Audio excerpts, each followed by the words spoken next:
Então, eu queria dizer a minha honra de estar aqui e agradecer pelo convite do programa de pós-graduação e dizer a felicidade de poder conversar um pouco entre nós sobre um tema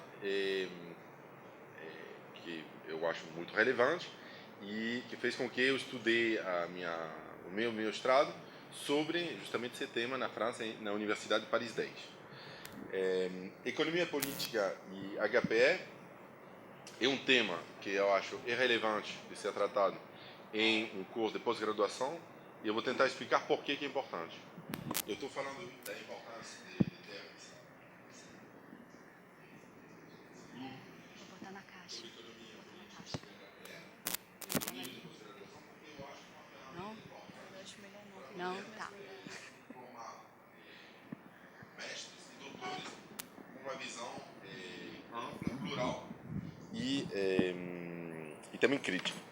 Então, tem basicamente 3 pontos. Primeiro ponto, o que é economia política e o que é HPE. Na verdade, eu vou começar o que não é HPE e o que não é economia política. Segundo ponto, como que tanto economia política quanto HPE, sobretudo economia política, pode ajudar a entender o mundo atual, ou seja, tentar trazer para vocês o interesse e a relevância desse tema.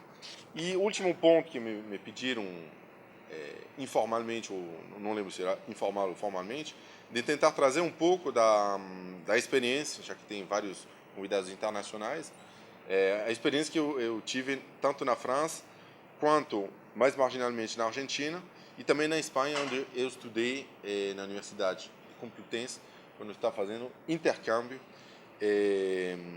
faz alguns anos atrás, vamos dizer. Bem, então, primeiro ponto, algumas definições, ou algumas introdução geral sobre o que a gente entende, primeiro, por HPE, História do Pensamento Econômico. Então, o que a gente entende por HPE? Eu vou começar dizendo o que eu acho que não é HPE. Então, eu acho que HPE não deveria ser entendido como história, ou melhor dito, só como história, como elementos de teorias, ideias mortas, lacradas num lugar, de um estante, de uma biblioteca, e que deveria ser analisado por historiadores. Eu acho que seria uma entrada não falsa, que ela acontece, mas uma entrada não das mais relevantes para entender a relevância da história do pensamento econômico. Então, não é unicamente história e tampouco é unicamente uma preocupação puramente econômica de entender conceitos numa instante. Então, você tem o conceito do valor de uso, você tem o conceito do valor de troca, você tem o conceito de produtividade marginal, você tem o conceito de utilidade marginal, e tudo isso fica numa instante. Eu não vou querer engolir esse microfone. Então, essas ideias não são ideias puramente econômicas, e HPE tampouco é um trabalho para um historiador, unicamente um historiador. Pode ser interessante, mas não é só isso. Então, o que seria HPE?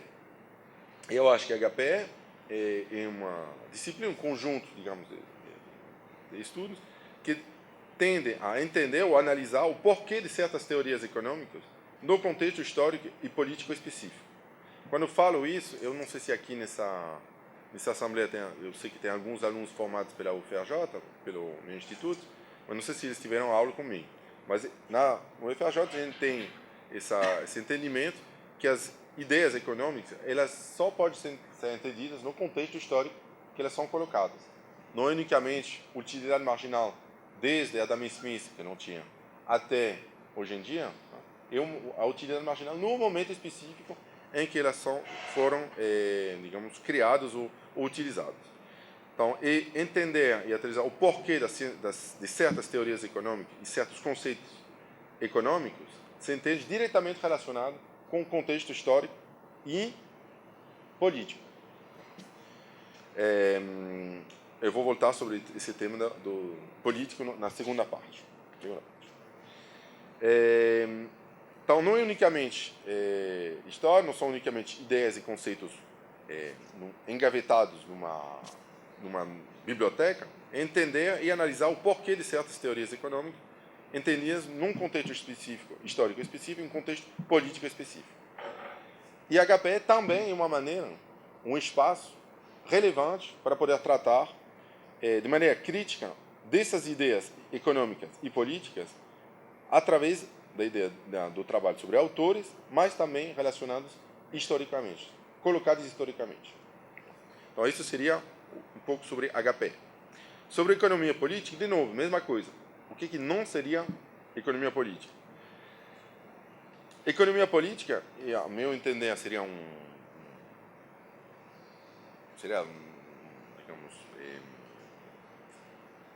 pobre, tratar de unicamente ideias relacionadas com um momento histórico de um grupo de atores, de autores, que trataram de ideias relacionadas à teoria do valor trabalho. Então, seria esse grupo ele tem ideias, Smith, Ricardo, Marx, eventualmente, de maneira crítica, e tudo isso seria uma bolha, um pacote, uma estante, uma biblioteca de economia política.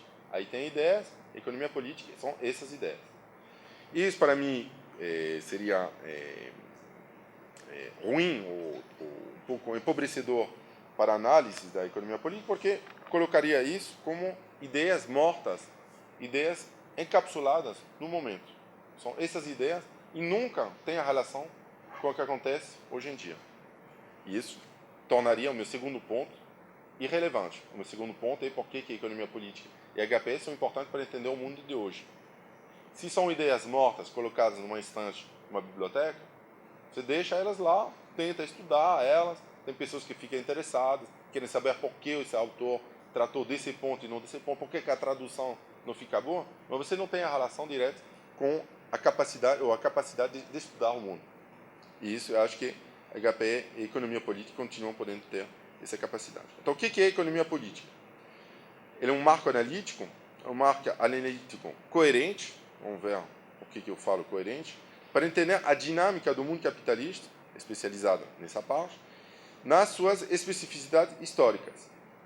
Vírgula, tudo isso de maneira crítica. O que quer dizer de maneira crítica? Tendo o entendimento que esses conceitos eles evoluem com o tempo e com os interesses também políticos e específicos dos diferentes autores. Então, nesse sentido, a economia política ela é interessante e relevante, por isso que eu acho que faz todo sentido discutir esses temas numa discussão para comemorar o programa de pós-graduação. Eu acho que não deve se focalizar unicamente em dar um Ecopo 1 da vida, um Ecopo 2 da vida, aqui se chama de teoria econômica, né? Pensamento econômico 1, pensamento econômico 2, 3 eventualmente, e aí para e depois começa a fazer economia de verdade. Não, eu acho que tem relevância o fato de tratar desses temas num programa de pós-graduação. Né?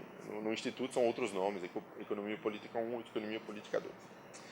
Então, isso seria o tema relevante do HPE e da economia política. Eu falei para vocês estudar de maneira crítica, de maneira coerente, eu frisei esse ponto coerente, mas para revelar, e a gente não combinou com o Marcelo, realmente não combinou, e a gente estava vendo as nossas anotações e a organização fica muito parecida. Então parece que a gente colou, mas a gente não colou. E um dos temas sobre a coerência, eu acho que tem um texto que eu acho que seria um trabalho interessante para alguém, já tinha conversado disso com o Marcelo. Tem vários trabalhos, vários textos relevantes de um autor espanhol, Diego Guerrero, da Universidade Complutense de Madrid, que trata justamente desse tema, né, da história do pensamento econômico numa perspectiva crítica, perspectiva heterodoxa. E isso tem que ver com uma especificidade. A gente não tampouco está entendendo a economia política um conjunto homogêneo de autores que tem que ver com teoria do valor-trabalho. Não é unicamente isso. Tem o estudo deve ser também claro para entender a coerência que isso pode ter e a coerência que isso deve ter para entender o mundo dinâmico. O mundo dinâmico não é unicamente estudar a primeira revolução industrial de Ricardo, a primeira revolução industrial inicial de Adam Smith. Tem que poder também estudar os momentos em que a revolução industrial não traz um mundo bonitinho, um mundo perfeito, e isso tem que ver com estudar também o momento das crises. Eu vou voltar a falar disso no segundo ponto. Então, coerência versus ecletismo, e acho que o Marcelo vai falar um pouco mais disso, mas a ideia também de poder ter uma base coerente, baseada num trabalho dinâmico, do materialismo histórico, da crítica da economia política e de uma visão coerente também com os argumentos utilizados. Esse fecha o primeiro ponto. Eu queria falar um pouco, algumas definições e antidefinições, críticas de algumas definições. Então, se a economia política serve de marco analítico para entender a dinâmica do mundo capitalista na sua especificidade de maneira crítica, se a HPE serve para analisar o porquê de certas teorias econômicas nos seus contextos, tanto histórico quanto político, a gente pode chegar no segundo ponto, o ponto referente à economia política e HPE relevante, assuntos relevantes para entender o mundo atual. Eu lembro de uma aula inaugural no meu instituto, faz um ano, 2 anos atrás, 1 ano e meio atrás, acho, em que eu fiquei muito feliz aí de ver, geralmente, essas aulas inaugurais, não sei como é que é aqui na faculdade, mas geralmente são as primeiras turmas que vêm escutar, os primeiros semestres que vêm escutar. Então, o interessante, que eu até conversamos depois sobre isso, é dizer a importância, a relevância de poder tratar de economia política e de HPE num mundo, ou num momento em que o elemento fundamental não é mais o equilíbrio, as taxas de crescimento maravilhosas, a redução perfeita da desigualdade graças ao crescimento econômico e à liberdade de comércio, por exemplo, mas um mundo diferente, o mundo atual que a gente está vivendo, para os estudantes, tanto da graduação, mas também da pós-graduação, é o mundo da crise, o que a gente está ouvindo. E a gente tem que se perguntar quais são os marcos analíticos que permitem justamente entender melhor essas crises. E os marcos analíticos que a gente tem à nossa disposição são vários, são diversos, são plurais. Eu acho também que um tema importante, que é importante ter pluralidade. Tá? Ou seja, ver tudo o que existe, isso que tem que ver com o ensino na universidade, ver tudo o que existe. O que temos para explicar o mundo atual? Tem várias teorias. E hoje em dia eu acho válido ter um momento para conversar sobre economia política, para justamente saber quais são as teorias que nos permitem entender melhor as crises, o momento que a gente está vivendo. Crise aguda que não é unicamente um problema de desajuste entre oferta e demanda. Não é um problema com o número P estrela, ele não chega a ser 2, então tem problemas. Não é só isso. Não é a resolução unicamente desses pontos. Mas, então, da mesma maneira que eu fiz o que não é HPE, o que não é economia política, eu vou me preocupar em falar nesse ponto de por que algumas teorias, as teorias principalmente as mais ortodoxas, as mais baseadas no referencial neoclássico, não conseguem justamente responder a essas perguntas. As perguntas atuais, as perguntas relativas à crise, à desigualdade, à pobreza, à violência, que são os temas que interessam a vida, ou seja, as atividades econômicas, tendo em vista as duas definições que eu dei anteriormente. Então, são 3 aí que eu anotei rapidamente. Primeiro, a teoria neoclássica mais clássica, ou seja, a primeira, essa dos nossos 3 amigos, inglês, austríaco e francês, eu ia falar suíço, mas não dá para escapar, o cara é francês. Depois, a teoria keynesiana, aí eu tiraria o qualificativo de neoclássico ou ortodoxo, mas tem uma fonte, digamos, das teorias do valor-utilidade, que é claro. E, finalmente, os autores neo-institucionalistas, institucionalistas, neo-institucionalistas. Eu não vou entrar no detalhe quem neo, pós, novo. Né? Então, o interessante em HPE não somente entender por que apareceram essas teorias, a teoria mais neoclássica de Walras, Jevons e Menger. Eu terminei falando Walras primeiro, né? Mas o interessante em HPE é entender não unicamente as teorias jogadas numa estante, mas entender por que eles entraram na estante dessa maneira. E o porquê que eles entraram, essas teorias, esses conceitos, na estante de uma biblioteca dessa maneira, a gente tem que puxar isso da história e da visão crítica da economia, também do setor mais crítico da visão política. E a gente, fazendo isso, a gente consegue entender por que a teoria neoclássica, desses três autores, ia falar clássicos, esses três autores neoclássicos, tem que ver com esse momento específico. Qual é esse momento, 1870? É o momento de reação a todo um conjunto de crise tanto econômica quanto política na Europa. Quais crises políticas? Todas chamadas de revoluções dos povos. Aonde? Na Áustria, na Itália, na França, na Alemanha, na Bélgica. E a reação, ele dizia, temos à nossa disposição uma teoria, essa teoria tem como base a explicação do motor da história através da teoria do valor-trabalho. Quem cria o mais valor? Quem é o motor? Um setor específico, uma classe específica. Quem? Os trabalhadores. Só que esses trabalhadores estão dizendo agora que querem tomar o poder. Como tomar o poder? A gente precisa de outra teoria para poder explicar isso. Você tem um referencial muito bom, eu gosto muito de um autor recentemente falecido, francês, claro, cada um tem a base dele, que se chama Henri Denis. Eu recomendo a leitura, eu não peguei aí a referência, se chama História do Pensamento Econômico, é uma obra muito interessante que junta justamente história, economia, visão crítica. Então, essa visão neoclássica, a primeira, ele na verdade, a gente pode entender ela não como uma coisa natural que chega numa instante e chega numa visão dizendo, bom, isso soluciona o problema. Na verdade, soluciona o problema de um grupo de agentes de interesses, de grupo de interesses, a gente está falando da economia política, grupo de interesses que tem a preocupação com modificar a base da teoria do valor existente até então, teoria do valor-trabalho, para poder, digamos, salvar, na França diz, sauver les meubles, para salvar o principal, que é o funcionamento de um tipo de sociedade. Não estou nem fazendo aqui a crítica se bom ou ruim o sistema capitalista, isso é outro tema. Então, esse seria o primeiro conjunto de trabalhos. Os primeiros autores neoclássicos, HPE, Economia Política Crítica, permite justamente entender o porquê dessas teorias, dessas primeiras teorias. E tem muito para falar.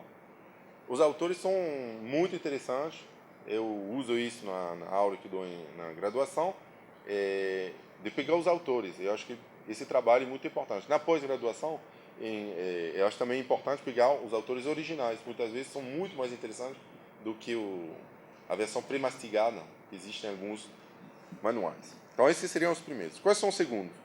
É a visão crítica da Revolução Keynesiana. Por que tem a Revolução Keynesiana? Porque tem um estante que se chama Visão da Revolução Keynesiana, porque tem demanda efetiva, porque tem essa problemática. A economia política e a história do pensamento econômico permitem justamente entender isso. Do mesmo jeito que teve essa reação às crises, tanto políticas quanto econômicas, no meados do século XIX, a crise keynesiana foi um contragolpe para quê? Para tentar explicar, a partir de uma teoria de ideias econômicas, muitas vezes na continuidade, em termos, pelo menos, de teoria do valor, das teorias neoclássicas, Mas tentar entender por que não dá exatamente certo, como seria a boa maneira, o bom mix, para melhorar isso. Quando? Em épocas de crise, melhora.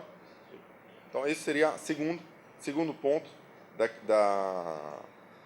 dessas teorias, que é a história do pensamento econômico crítico, que é a economia política crítica, permite, digamos, ter uma visão dinâmica, uma visão relevante para entender o desenvolvimento atual. Terceiro ponto, conjunto de autores, os autores que tentaram, através da via institucional, vocês podem pegar Douglas North, os neo-institucionais, neo-novos. Bom, o que eles vão fazer? Mais na época dos anos 80 90, o Prêmio Nobel de Economia, aliás, o prêmio do Banco da Suécia para Douglas North foi em 1990, e tentar dizer, bom, na verdade, algumas coisas deram errado, mas a gente vai botar umas instituiçãozinhas, o que permite melhorar o funcionamento dos mercados, então, uma visão bem específica, alguma continuidade com a visão do núcleo, digamos, neoclássico, um pouco de história, e a gente tenta explicar por que os anos 70 e 80 levaram tantos problemas. Quais problemas? Instabilidade, desigualdade, no caso da América Latina, problemas de falhas de mercados, e tenta explicar com isso. De novo, novamente, a história do pensamento econômico, a economia política crítica, permite entender esses movimentos, esses relatórios, esses momentos, o consenso de Washington, essas políticas de ajuste. Isso nos permite, terceiro ponto, entender, ponto sobre a crise atual, entender melhor o que está acontecendo na Europa. Essa história do pensamento, a economia crítica, permite justamente entender essas políticas que estão acontecendo em Portugal, Espanha, Grécia, Irlanda, que são parecidos com o que aconteceu na América Latina faz algumas décadas atrás. Não é exatamente a mesma coisa. Não é a mesma coisa. Tem moeda diferente, tem uma posição na economia global que é diferente, mas quantos conhecimentos que a gente pode aproveitar com a história do pensamento e entender o fundamento dessas teorias.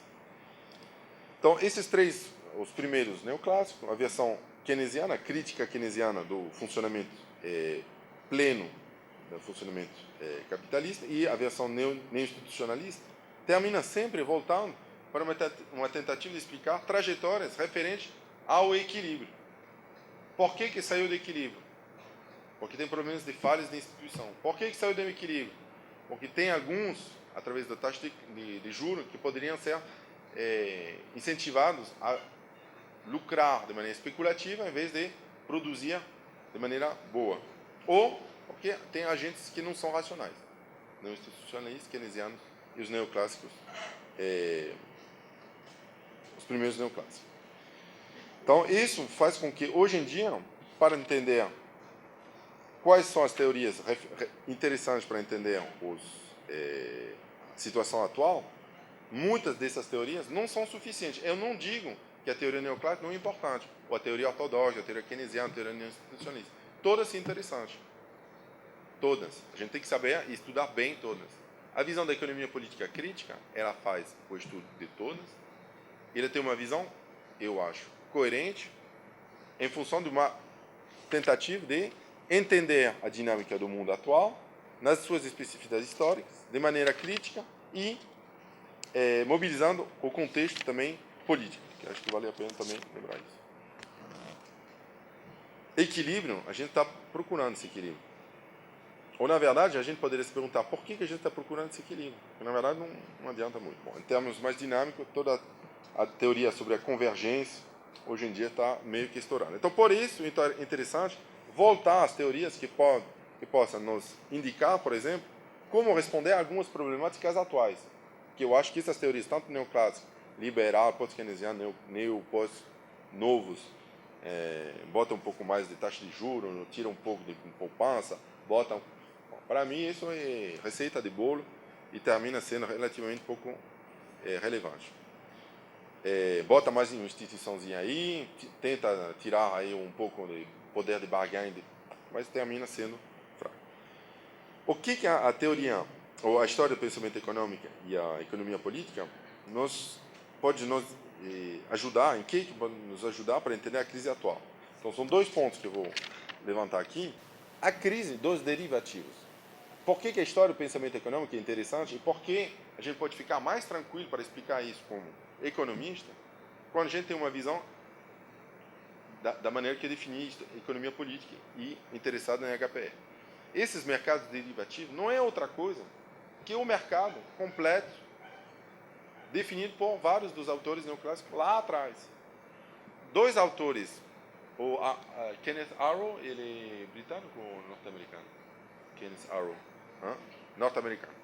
E um francês, que também morou lá, Gérard Debreu, trabalha em 1960, um livrinho, quando vocês pegam na biblioteca, ele chega a 100 páginas, depende das edições, mas muito baixo, não tem muita coisa escrita, cheio de equações, muito bonito, muito conceituado. O que eles falam? Se tiver um mercado completo de bens, a gente pode conseguir esse equilíbrio existe, ele está. Bom, depois de 74 eles vão se lembrar que pode não existir, aí tem outro, Sonnenschein e o próprio Arrow. Mas o que é interessante é que isso a gente já sabe, essa resposta dos derivativos, que só funciona no mundo de mercados completos. Eu sei hoje quanto custa um sorvete de morango na praça central de Veneza, se o tempo for bom. Aí tem um mercado que vai fazer esse preço, você tem oferta e demanda, quanto vai custar um sorvete de morango na praça de Veneza, se o tempo for bom. Você pode até especular sobre isso. Mas se isso não existir, se não tiver essa base, justamente, dessa preocupação de procurar mercados perfeitos, então não funciona. E o mais comum, o mais provável, que isso não dê um equilíbrio. O problema da resolução através da concorrência pura e perfeita no mercado completo, que a gente entende isso desde os clássicos, os neoclássicos, desculpa, tem toda a chance de dar problema. Segundo ponto, então, como que a HPE permite entender isso? A gente já sabe que a procura dos mercados completos é uma preocupação definida por necessidade matemática de fechar o modelo. Você tem que ter tantas equações com tantas variáveis. E com isso você consegue fechar. Outro ponto, na verdade são três, isso, o tema do, não sei se existe aqui a definição no Brasil, se você usar a definição inglesa, crony capitalism, o capitalismo, os problemas do capitalismo lidado, que tem que ver com problemas individuais. Isso aconteceu muito durante quando instalou a última crise, dizer, tem um banqueiro francês de 35 anos que fez um erro, perdeu 5 bilhões de euros a Société Générale, e isso fez com que o sistema começou a quebrar. E deu problema. Tal. Outra é um investidor chinês, foi brasileiro ou norte-americano, que tinha ações na China, que tentou fazer. Isso da individualização dos problemas para explicar crises é um clássico. Mas o que é a história do pensamento econômico e a economia política crítica, pode ser Marx, pode ser outros autores também, nos indica que isso faz sentido como sistema, e não unicamente como problemas individuais. Que a entrada dos problemas individuais é um tipo específico de teoria, que pode ser até interessante para saber como uma empresa vai maximizar o lucro, pode ser até interessante. Mas para entender o funcionamento global da economia, isso se torna, eu acho, muito fraco. E o último ponto que pode ser entendido, por exemplo, com toda a problemática sobre... Estou lançando assim, ideias sobre temas que poderiam mobilizar tanto a economia política como a história do pensamento econômico. Todo o tema da reinserção, ou da nova inserção do Brasil, da América Latina, na economia global atualmente. Reprimarização, especialização, desindustrialização. De novo, a economia política e HPE podem permitir explicar isso. Como? Tem teorias que explicam isso em outros períodos históricos. Será que alguma coisa poderia ser aproveitada?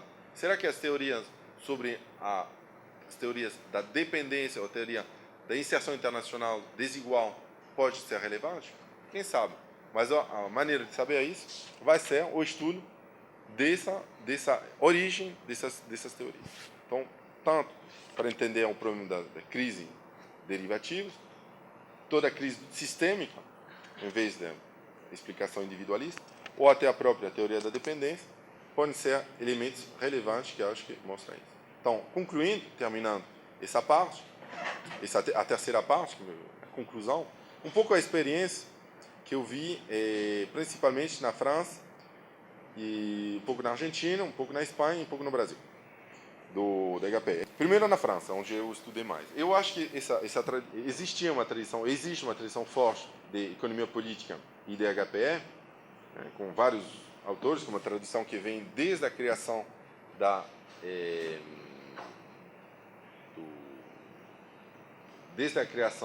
do conjunto de autores e de especialistas lá no século XIX, agora estamos fugindo o nome não é a fundação, bom, é a academia de economia política criado por um certo Jean-Baptiste Say, depois o filho dele, então uma tradição antiga, que teve que fazer, digamos, brigar com certa modernidade,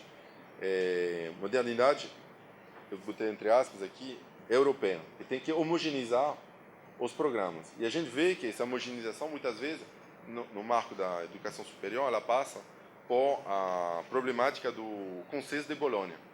Então, você tem um marco analítico, de tentar entender como tudo isso deve funcionar, e muitas vezes a tradição crítica da economia política e da HPE terminou sendo diluída. Mas não tudo é perdido, digamos, não tudo é fonte de pessimismo, com dois movimentos que eu acho que o Marcelo também vai comentar de maneira crítica. Um é o movimento pós-autismo nos anos 2000, né, que tem uma página na internet, não sei se continua funcionando, que reclamava mais teorias, mais visões sobre o funcionamento da economia e em termos de história do pensamento econômico. E outra é a criação recente da Associação Francesa de Economia Política. Por que eu acho interessante essa última associação? Porque ela tardou até 2010, acho que foi 2010, 2009, quando a França, em alguns setores, enxergaram que a explicação do grupo da associação, que representava a ciência econômica, a AFSE, Associação Francesa de Ciência Econômica, não trazia os elementos relevantes, necessários, para entender a crise que passava a Europa, França especialmente.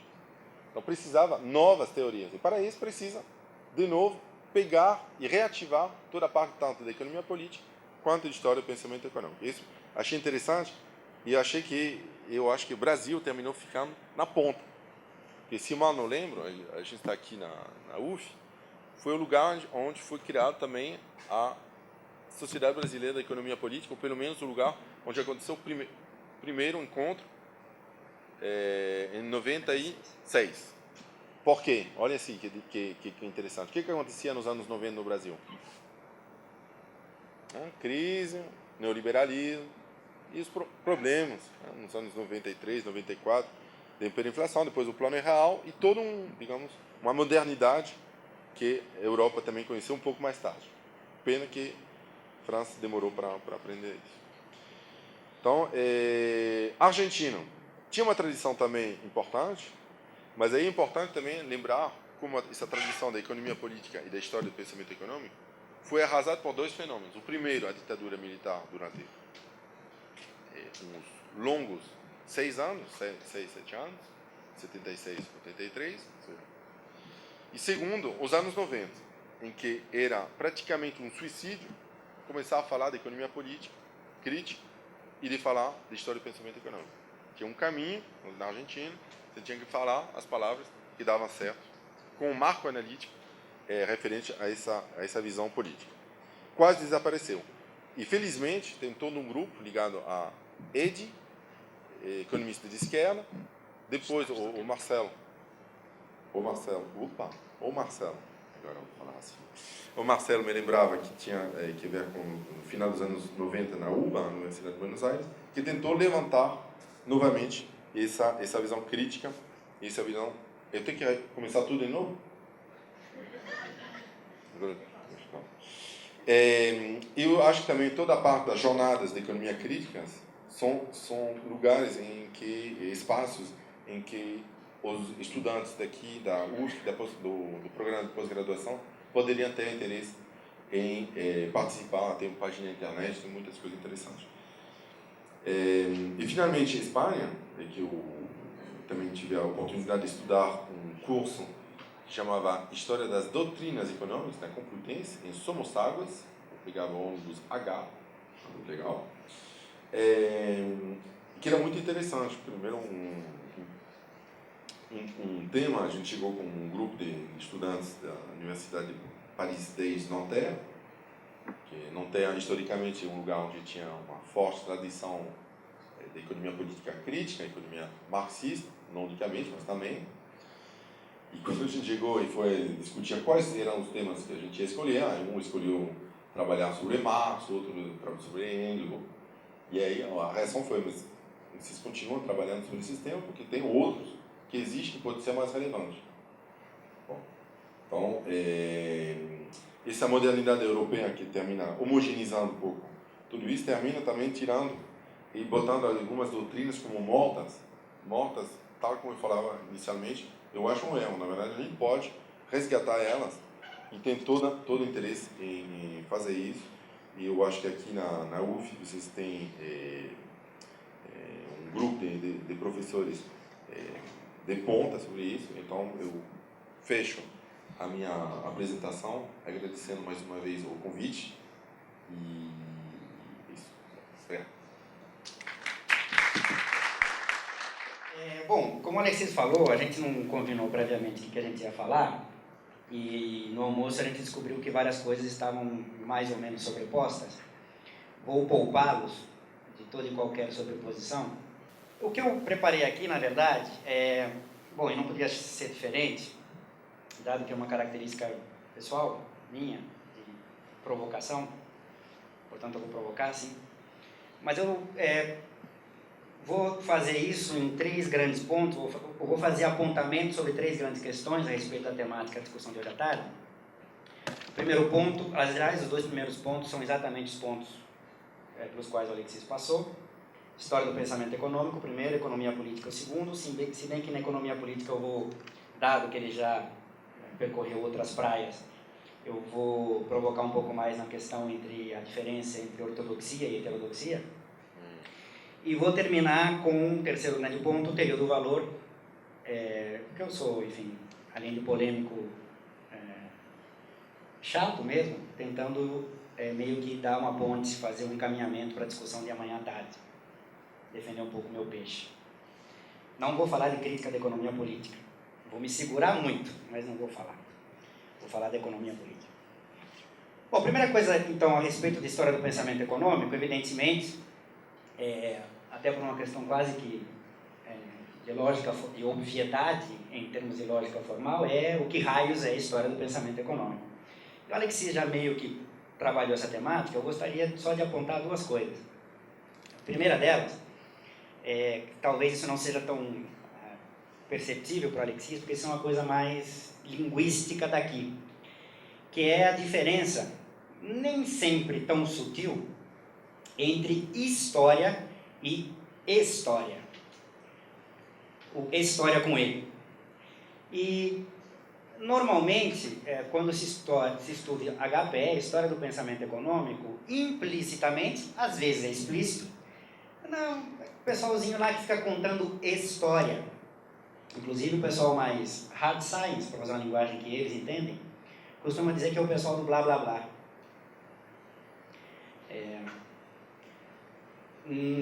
Pois se o que o Alexis falou faz sentido, o que eu vou falar aqui também faz algum sentido, quando a gente está falando aqui de história do pensamento econômico, não se trata de história da carochinha, de literatura, que você pode ou não ler se tiver vontade, se você não tiver coisa melhor para fazer, no fim de semana, no feriado. Tem uns loucos que leem economia no feriado e nos fins de semana. Não é disso que se trata. Não é uma questão de cultura econômica, de ganhar verborragia, blá blá blá, para ou encher linguiça, que no fundo é essa a tradução do blá blá blá, ou ganhar, digamos assim, vantagens, para vocês me entenderem, comparativas e ou competitivas em conversa de bar.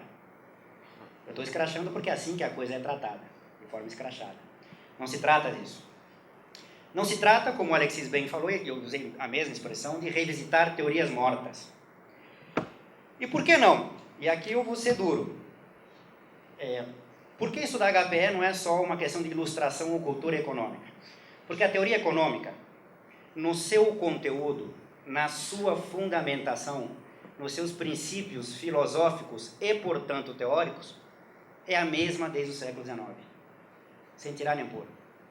Não que alguns objetos, algumas formas de manifestação conjunturais e, portanto, históricas específicas não sejam novos. Não que alguns métodos, até linguagens, não sejam novas no século XX e até, quiçá, no século XXI. Mas a fundamentação é a mesma desde o século XIX. Vocês se espantariam ao estudarem o pensamento econômico, mesmo no século XVIII, mas sobremaneira no século XIX, como se estava discutindo coisas que hoje em dia parece que são coisas meramente de hoje em dia. Só vou citar uma. A tal discussão contemporânea da hard science em macroeconomia a respeito de market failures ou market clearing, se a gente pega o debate entre a currency school e a banking school no século XVIII, é igualzinho. Mudam os termos, certamente os autores, né, para quem não é espírita, mas enfim. O debate está lá. Eu citei um exemplo, tem vários outros. A teoria econômica é a mesma na sua fundamentação desde o século XIX. É uma afirmação forte, mas eu sustento até a morte. E se tiver espiritismo, mesmo depois dela. Mas o que é importante aqui é a decorrência disso. Porque se a afirmação é forte, deve ter consequências fortes. Se a teoria econômica é a mesma desde o século XIX, então toda a teoria econômica, toda ela, hoje seria anacrônica, frente a tal nova realidade em que vivemos, e quão nova ela é de fato, depende também da interpretação teórica. Mas, enfim, evidentemente que o capitalismo no século XXI é igual ao capitalismo no século XIX, nenhum louco existe. Mas, enfim, estou tirando esses da roda. Afirmaria que é a mesma coisa. Tem novidades, tem especificidades que precisam ser tratadas como novidades e como especificidade. Então, toda a teoria econômica seria anacrônica frente a essa nova realidade? Não, se a gente respeitar justamente os níveis de abstração. Porque toda essa teoria econômica tem algo a dizer sobre o que é, como funciona uma economia capitalista e qualquer que seja a sua manifestação histórica.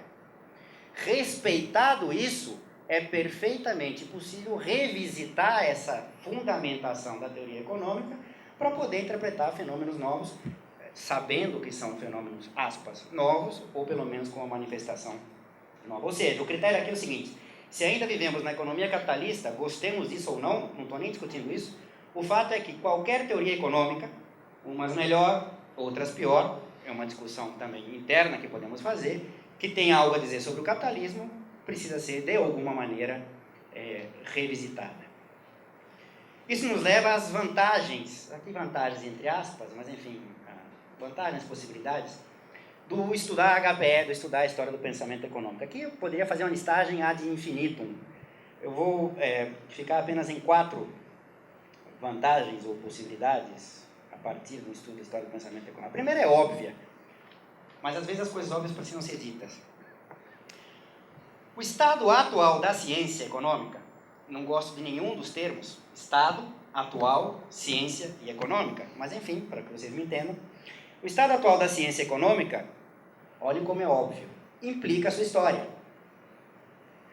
Ou seja, ela é o que é hoje porque teve uma historicidade, não apenas no plano das ideias, embora também no plano das ideias, mas no plano das ideias e no debate entre ideias por causa da realidade concreta histórica. Não sejamos também... Aí é alemão, né? História das ideias, Frankfurt, Kant. Mas, enfim, implica a sua história das ideias e da realidade concreta que permite com que aquelas ideias, contrastantes ou não, apareçam naquele momento histórico. Sem isso, você não vai entender nem a teoria que você pretensamente afirma que faz parte do estado atual da ciência e acha que é hard science. Não vai mesmo. Segunda vantagem, ou possibilidade de estudar a história do pensamento econômico. Entre aspas aqui, quase que eu falo comídias agora, que eu lembrei da universidade lá de Madrid. Velhos debates, aspas aqui no velhos, não estão necessariamente superados e ou resolvidos como nos fazem crer. Eles podem ter sido simplesmente esquecidos ou, o que é mais comum, escanteados, escondidos, mistificados. Porque é incômodo. Tem debate que é incômodo. Estudar HPE te permite revisitar esses debates. Aqui eu posso infinidade de exemplos. Eu vou citar dois que me vêm à cabeça aqui rapidamente. O primeiro deles. Pensei em dois, então vou com o segundo, que é historicamente anterior. O famoso debate no Entre Guerras entre planejamento versus mercado. Ou seja, qual era a ideia? A ideia é que você tem que alocar recursos. E o debate, você tinha socialistas e sei lá, capitalistas, selvagens, não importa, que é a defesa da ideologia. Você tinha gregos, troianos e australianos no debate, mas o ponto era o mesmo. Qual é o melhor mecanismo para alocar recursos? Os defensores do mercado, Hayek, von Mises, já da ideologia neoliberal que se afirma depois dos anos 60, 70, afirmando que era via mercado. E os socialistas, o pessoal do Oscar Lange, etc., dizendo, não, a melhor maneira de você conseguir um resultado ótimo, walrasiano, é com um planejador central, planejamento central. Bom, engraçado isso, né? Agora estou lembrando de outras coisas. Não se define vitória ou derrota em debates, mas o fato é que o pessoal do planejamento conseguiu formalizadamente demonstrar que de fato via planejador central você obteria aquele resultado e via mercado poderia ser que não. É exatamente por causa disso que o Hayek muda. Antes, durante e até o fim do debate ele era neoclássico, depois disso ele rejeita a teoria neoclássica porque justamente tinha levado ele esse impasse. O melhor resultado não é via mercado, é via planejador central.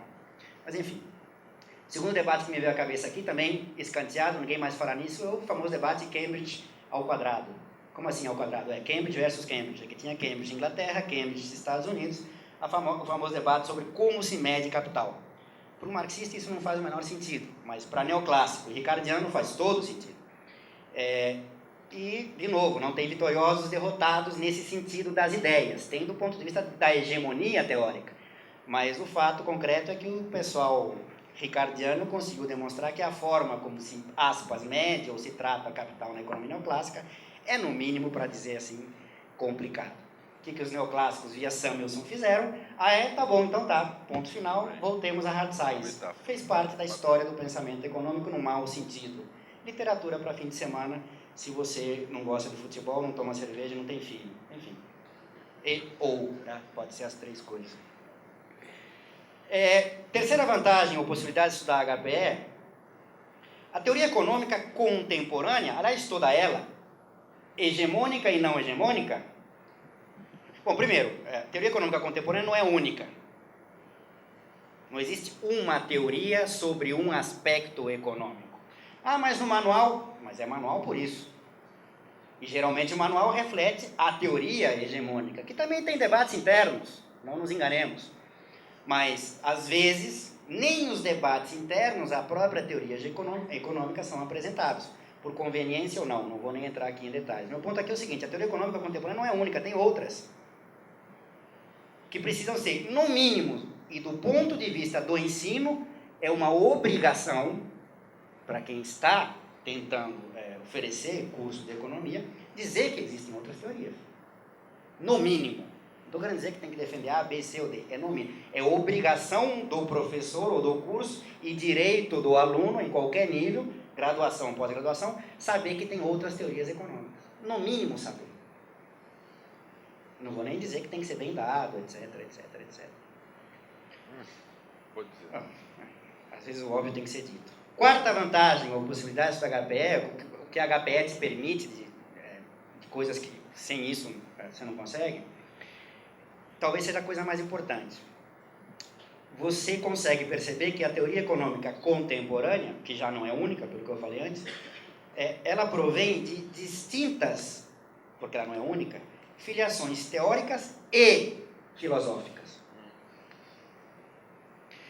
Diga ou não, toda teoria econômica provém de uma determinada filiação filosófica. Saiba ela disso ou não, também tem isso. Às vezes as pessoas professam coisas sem saber de onde é que elas vêm. a vantagem de estudar sob uma perspectiva de economia política a história do pensamento econômico, é você identificar essas tradições filosóficas e perceber que, no fundo, os debates em teoria econômica refletem, em maior ou menor grau, debates muito mais complexos e não tem nada a ver com blá, blá, blá, historicamente determinado e contemporaneamente no campo da filosofia, e não apenas da filosofia da ciência, da filosofia, desculpem, hard science. Tô brincando, porque na filosofia também tem essas...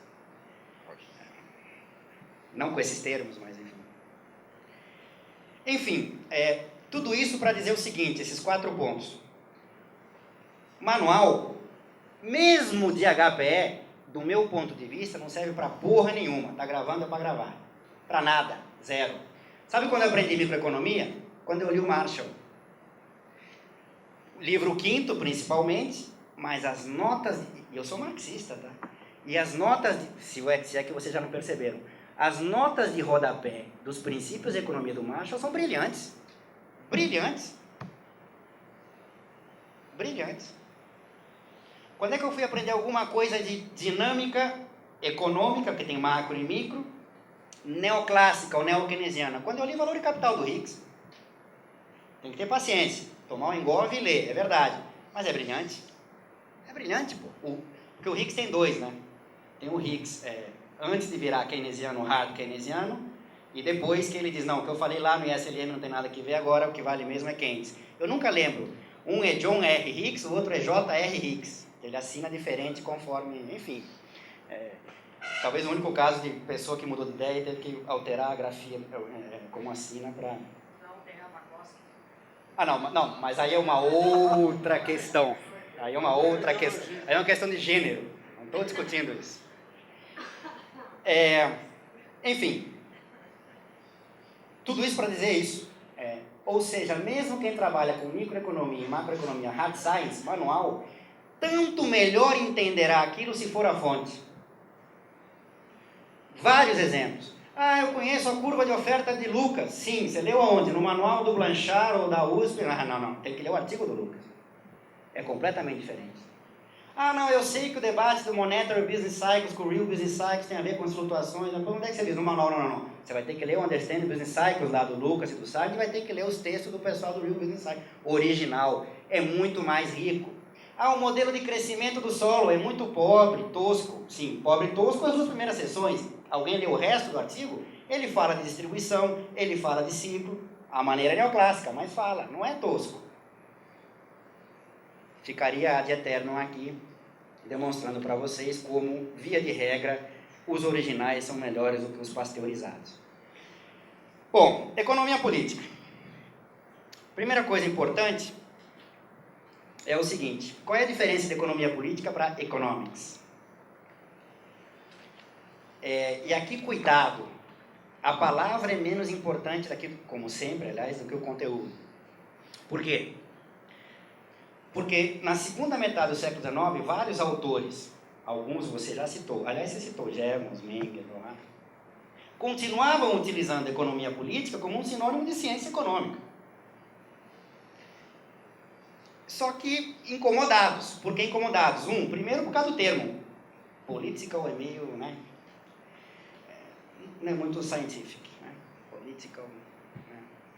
Uma pedra no sapato. Vamos tirar essa porra do political e vamos deixar do jeito que é. Economics. Ou seja, o que significa o tal do economics? O economics, salvo engano, mas acho que isso aparece pela primeira vez. Não a ideia, porque a ideia já estava, mas a palavra para diferenciar é nos princípios do Marshall. Princípios de economia. Mesmo o Walras é compêndios de economia política pura. O pura já dá né? Mas enfim, mas é economia política. O Marshall não é princípios de economia. Economics. O que significa economics? Livrar-se de toda uma tradição da ciência econômica que vem do século XVIII, XIX, que trata a economia como ela é. Ou seja, como uma parte de uma totalidade do ser social, dos fenômenos sociais. Bom, ortodoxia versus heterodoxia. Aqui dá pano para manga. Primeiro, toda vez que você pergunta o que é heterodoxia, a pessoa diga isso ou não, te dá a seguinte ideia: heterodoxia é tudo aquilo que não é ortodoxia. É uma definição por negação. O que significa dizer que você precisa entender o que é ortodoxia. E aí, quando você vai perguntar o que é ortodoxia, também não me sinto muito satisfeito com a resposta. A mais comum, ortodoxia é economia neoclássica. E aí é quase uma coisa kantiana, moralista, maniqueísta. Eles são os ruins, nós somos os bons. Bandidos e mocinhos. Ortodoxia igual ao neoclassicismo. Não me convence. Por que não me convence? E o Hayek? Pós-debate de planejamento do mercado, quando ele renega toda a economia neoclássica para afirmar princípios pretensamente heterodoxos. Incerteza, né? Discussão de racionalidade limitada dos agentes. E o Hayek é heterodoxo, é companheiro, para usar uma linguagem contemporânea no Brasil depois do século XXI. Meu não. Nunca será. Nem se virar marxista. Eu veto a entrada dele, não é? Eu já morri. Portanto, é complicada a associação. Ortodoxia é igual à economia neoclássica. Me parece um critério frouxo. Note, eu vou aqui mais problematizar do que dar certezas para vocês, mas, enfim, faz parte da minha característica. O que significa que entender heterodoxia como tudo aquilo, tudo no sentido totalizante, de conjunto mais ampliado, que se opõe ao que é ortodoxia neoclassicismo, também fica frouxo. Só que tem mais frouxidão ainda. Por quê? Porque heterodoxia, entendida assim, reuniria diferentes correntes que reivindicariam, dentre outras coisas, determinação institucional / social da economia, uma tentativa de tentar reintroduzir o econômico dentro do que é o social. Válido em si. Segundo, trabalhar imperfeições de mercado, porque na história do pensamento econômico, normalmente, lá no início, a ortodoxia neoclássica era ela entendida de maneira mais próxima com situações de concorrência perfeita. A história mostrou que não é necessariamente assim. Terceiro, a centralidade da incerteza no comportamento dos agentes, ou seja, trabalhar a distribuição de renda, trabalhar a temática da desigualdade, etc, etc, etc. Ou seja, desse ponto de vista, a heterodoxia seria a reunião de teorias que trabalhariam questões, no mínimo, espinhosas para a ortodoxia e neoclassicismo. Qual é o problema disso?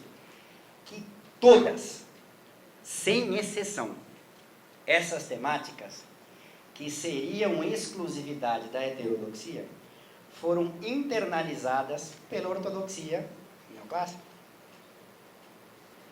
O que significa o seguinte: então o que define ortodoxia e, portanto, heterodoxia não é o tema que se trata.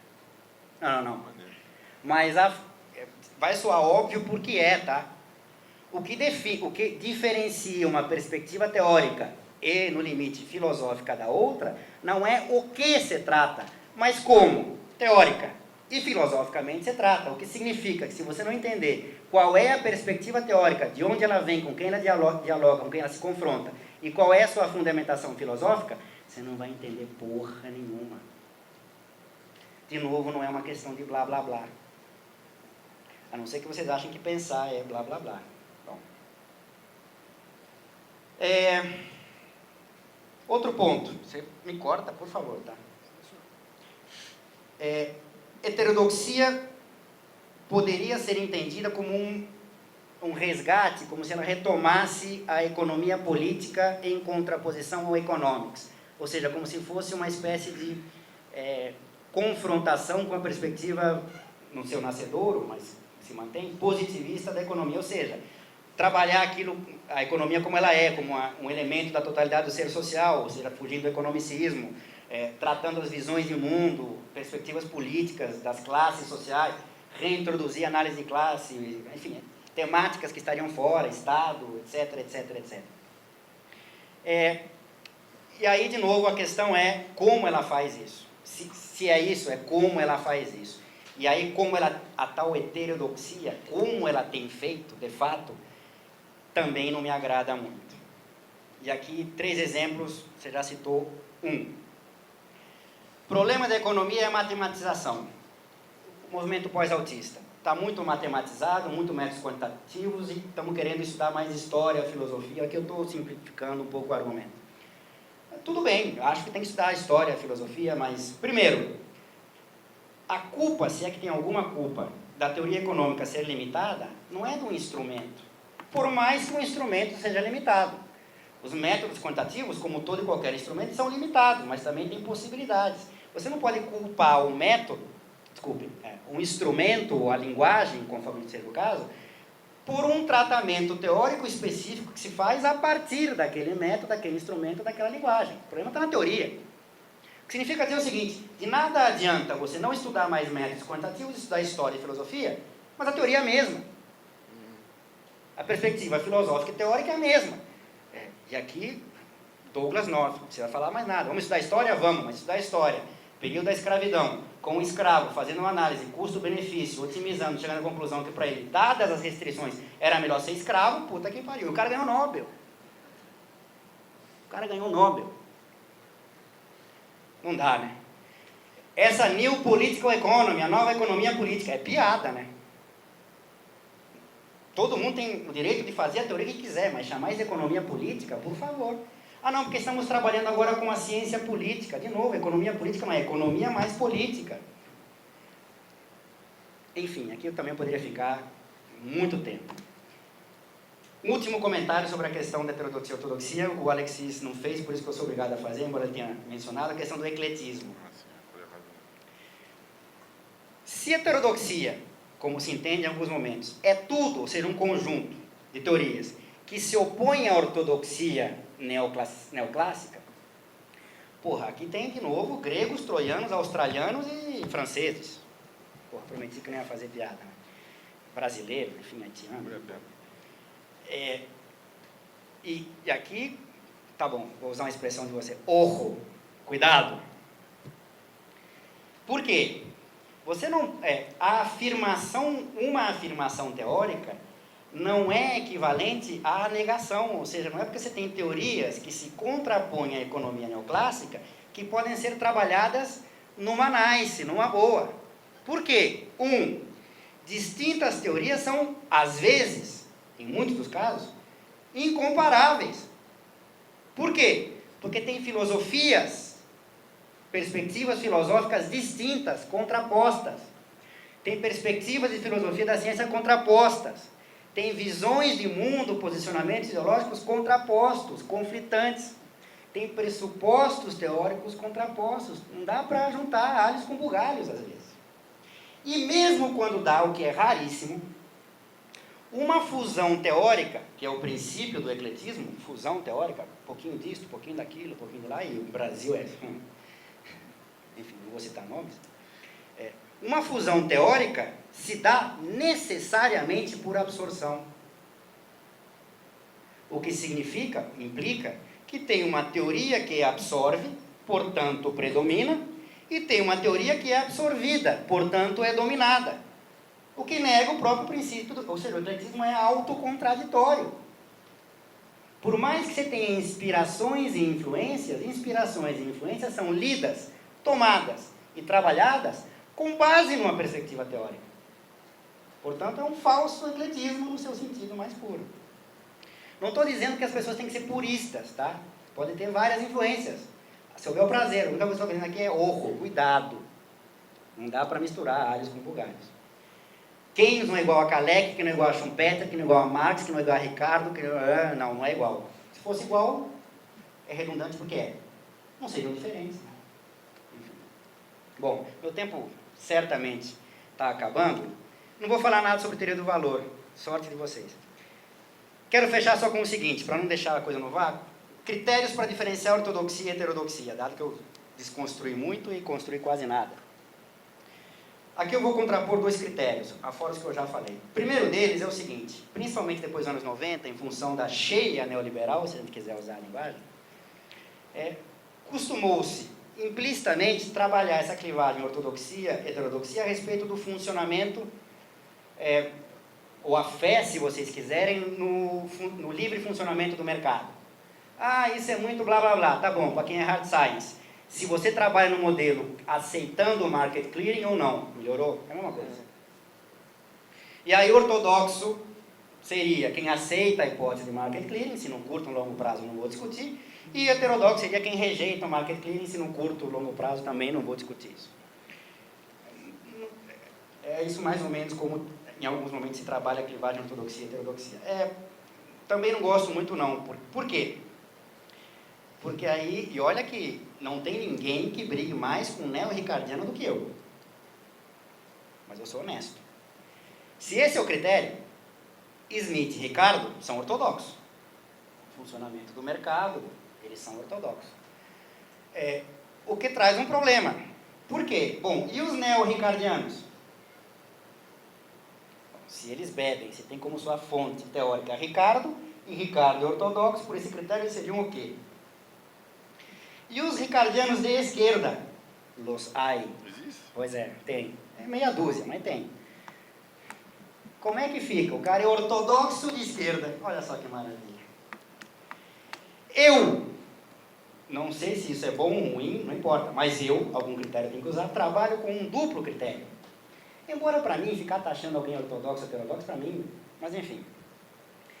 Primeiro deles, o que se diz a respeito do futuro do capitalismo?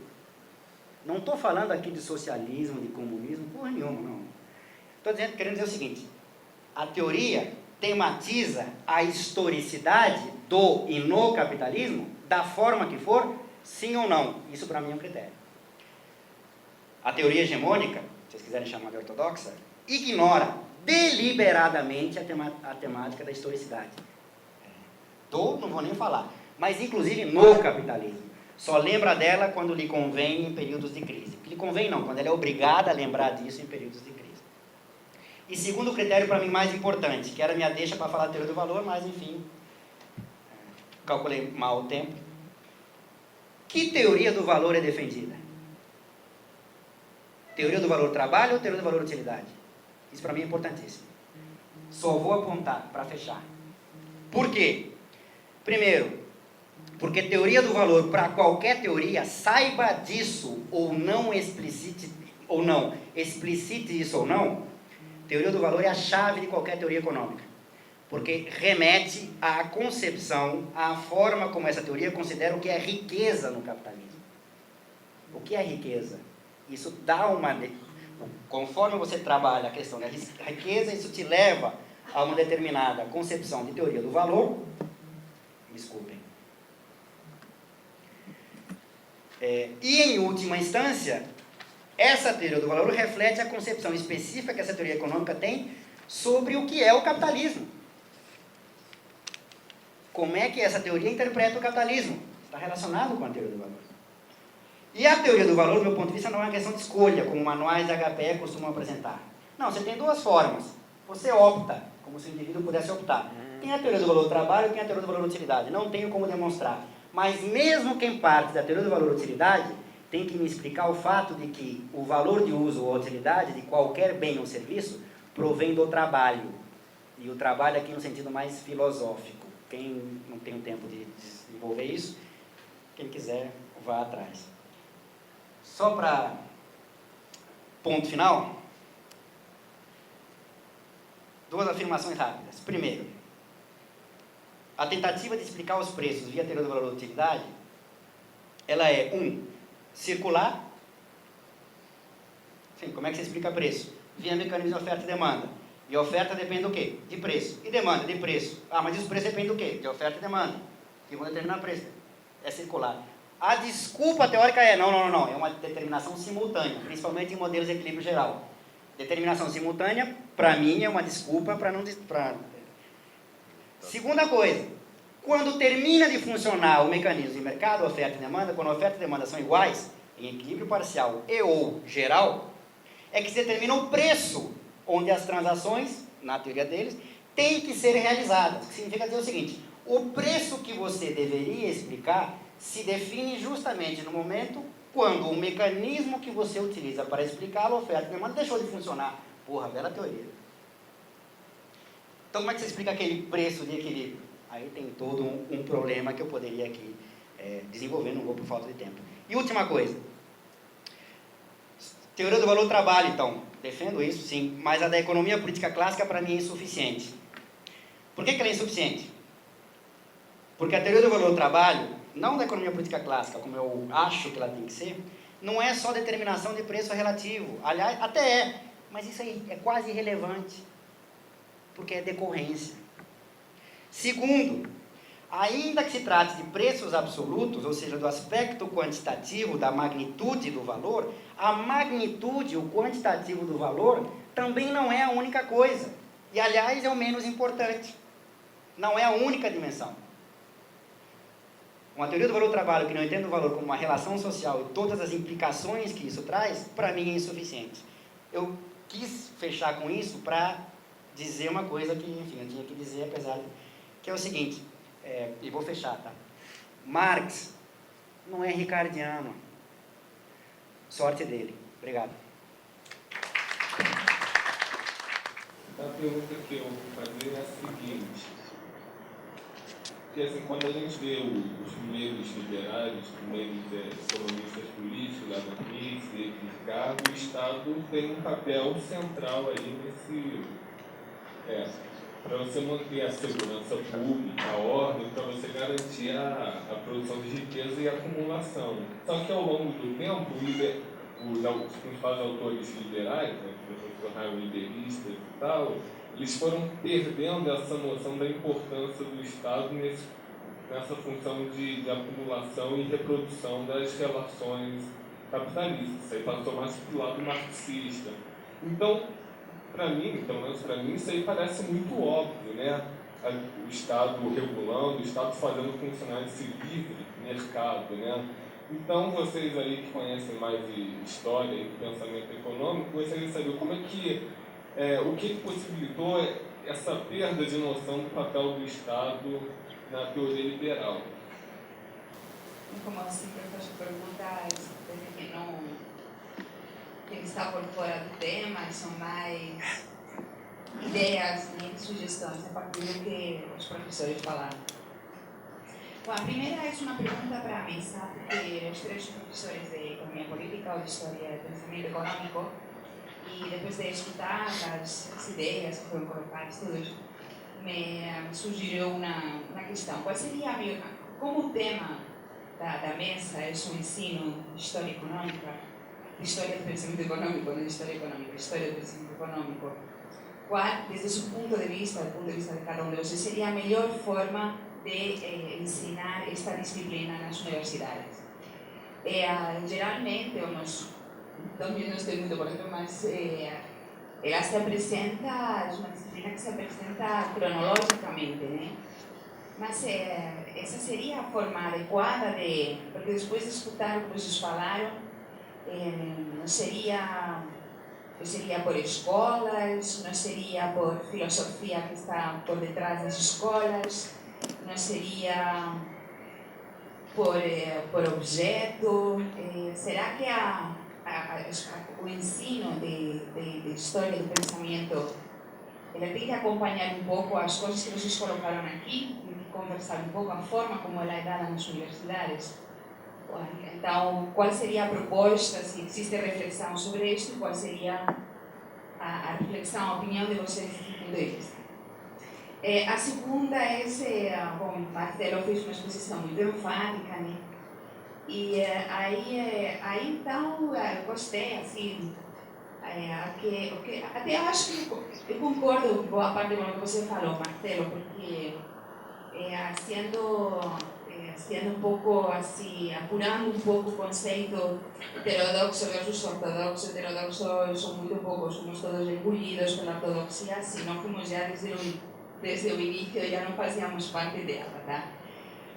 Mas esse duplo critério eu acho legal, tá? Mas então o que sobrou de heterodoxia é muito pouco, né? E a minha pergunta é, o que sobrou de heterodoxia é esse marxismo, já está? Porque quando eu estava falando não, valor trabalho e tal, você trabalha com o conceito de valor trabalho, eu comecei a pensar em David Ricardo e tal, você, mas David Ricardo não sei o que. Aí então me esclarece um pouco o que sobrou de heterodoxia. Eu já sei que já não sou heterodoxa, isso me destruiu completamente. Não, mas isso não é um problema. Isso é um Mas problema. também como você, eu acho que não sei se essas taxonomias, essas categorias são muito úteis ou fazem muita diferença. Então, eu acho que, até acho, e además estão aqui muitos alunos de pós-graduação, e até agradeço a João pelas duas aulas dele sobre positivismo, que eu acho que ajudou a compreender melhor o que foi colocado nesta mesa hoje. Tá? Então, aproveito para agradecer a João. E, em último lugar, eu queria pegar um pouco a mesma questão que você tinha feito sobre o papel do Estado. Qual o papel do Estado, ou a importância que as teorias dão no papel do Estado? Ela se pode colocar como um critério para distinguir entre heterodoxia e ortodoxia? O que vocês acham? Tá? Papel do Estado e como ensinar HPE, né? Então, isso de novo sobre o Estado. Bom, eu acho que HPE, a gente, com base ao que não é HPE, que a gente terminou fazendo, realmente foi não combinado.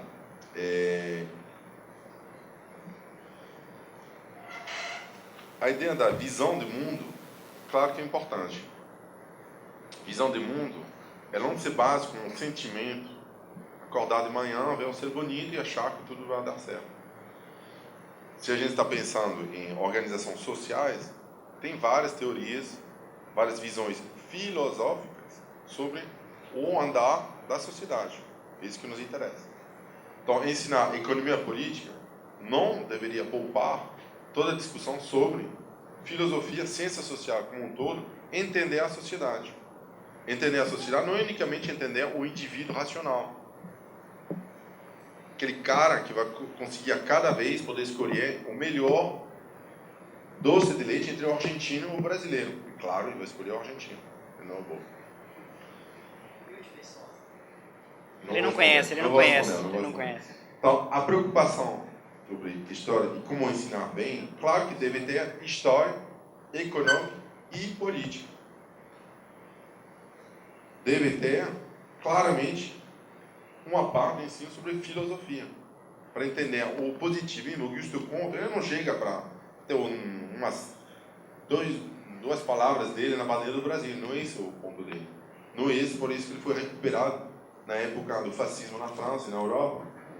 Não trabalhar com isso. Teve que ver com uma tentativa de uns autores de enxergar o mundo, a vida em sociedade. Filosofia, história, política, econômica, filosofia.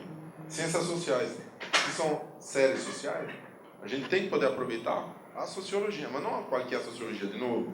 Não é somente botar mais história, mais filosofia. E tem uma coisa coerente, de novo, a coerência e o ecletismo.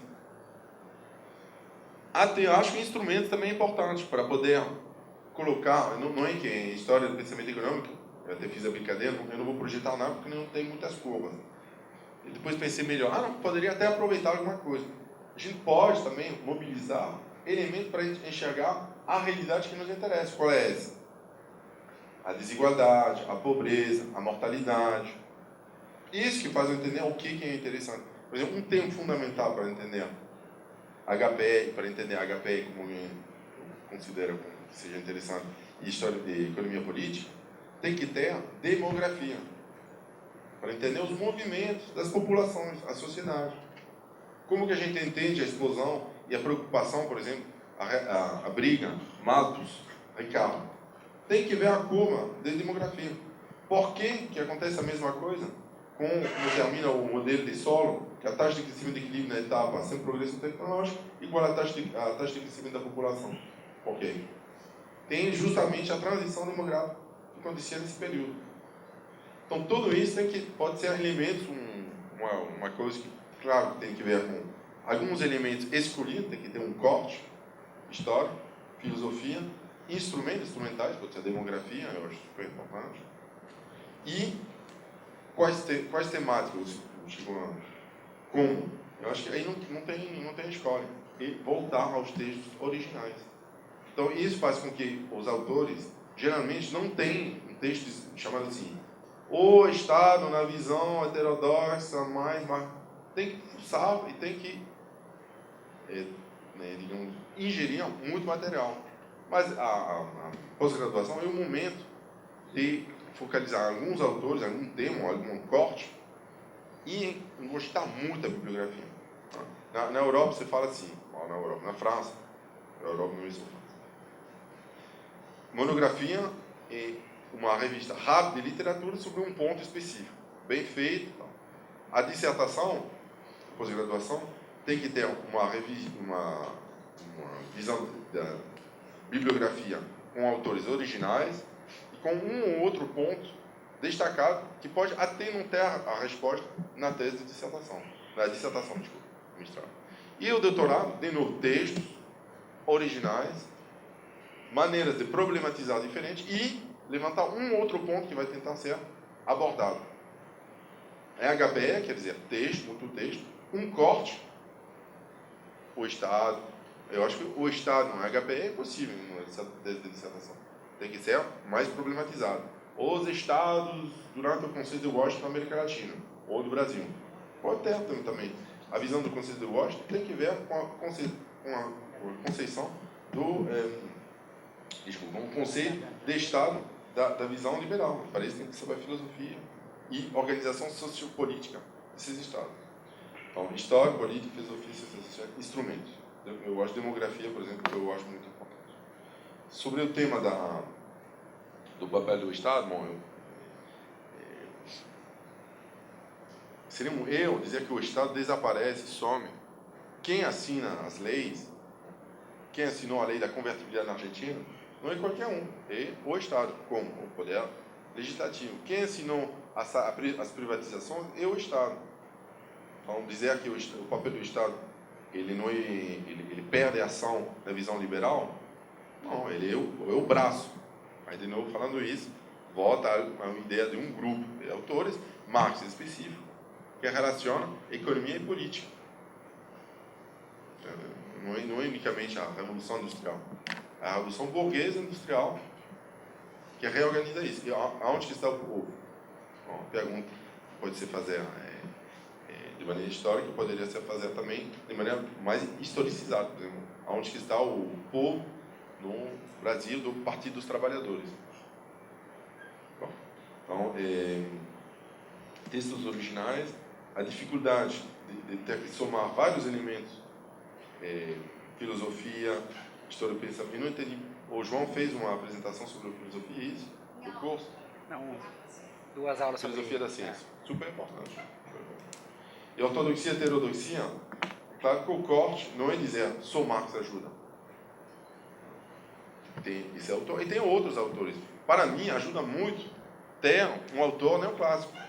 Ele vai falar algumas coisas tão gigantes de dizer que quem não funcionar de maneira racional está errado, que para esse também são importantes, de maneira crítica. Então não é só Marx. Não é ele que é um autor gigante, para a capacidade que ele juntou política, filosofia, direito, economia política, mas não é o único. Então, não sei se eu vou responder alguns elementos aí sobre não colocados, deixo a palavra para o Marcelo. Primeiro que, independentemente do discurso, evidentemente que o papel do Estado no liberalismo clássico, século XVII, XVIII, e na economia, na ciência econômica, se quiser mais, no século XIX, comparado com o neoliberalismo no século XX e XXI, não se engane, não é a mesma coisa. Liberalismo e neoliberalismo não é a mesma coisa. Mas a diferença não está em que um tem um Estado, o Estado Jean d'Armery, como você lembrou lá. Falou em Estado, a coisa fica complicada. E no neoliberalismo seria uma questão de Estado mínimo. Não. Isso é uma falsa clivagem. Se você vai ler os textos dos próprios neoliberais, eles não estão dizendo isso. Ou quando eles usam o termo Estado mínimo, é Estado mínimo para alguma coisa, para outras não. Tanto é que, do ponto de vista da intervenção prática para implementar as reformas neoliberais, eles defendem não apenas o Estado como um Estado forte, e não à toa a coincidência, nunca é coincidência, mas enfim, no mesmo momento histórico das ditaduras militares. É que depois eles percebem que tanto melhor será se isso for feito com democracia formal. Mas, por que é isso? Porque é necessário um Estado forte, para retirar direitos que foram socialmente conquistados por alguns, nem por todos antes, e 2, para botar na cadeia quem achar ruim. Ou seja, o velho Estado gendarmerie. Mas tem que ser Estado forte, não é Estado fraco. Então não confunda Estado mínimo com Estado fraco. E mesmo do ponto de vista da presença na economia, não é a menor presença na economia. O tal processo de financiarização que vem dos anos 70 para cá tem como lastro, base real concreta, o estouro da dívida pública. Isso não é casualidade. Então o Estado está mais presente do que sempre esteve, mas o que é que muda? Isso é importante, é a forma. E a forma significa que uns vão ser beneficiados, outros não. Evidentemente, se algo muda em termos de apropriação dos recursos, é porque alguém que antes se apropriava não vai se apropriar mais, enfim, ou você vai centralizar mais ainda. Enfim, a questão do Estado, ela é maltratada do ponto de vista do neoliberalismo. Mas eu quero dizer mais uma coisa. Mesmo quando as economias, os modelos econômicos tradicionais, convencionais, hegemônicos, ortodoxos, o termo que você queira, não tematizam o Estado, é porque isso faz parte da divisão do trabalho da teoria hegemônica. A teoria social é hegemônica, mas ela também implementa uma divisão social do trabalho. Vai na ciência política e vê como é que se discute teoria do Estado.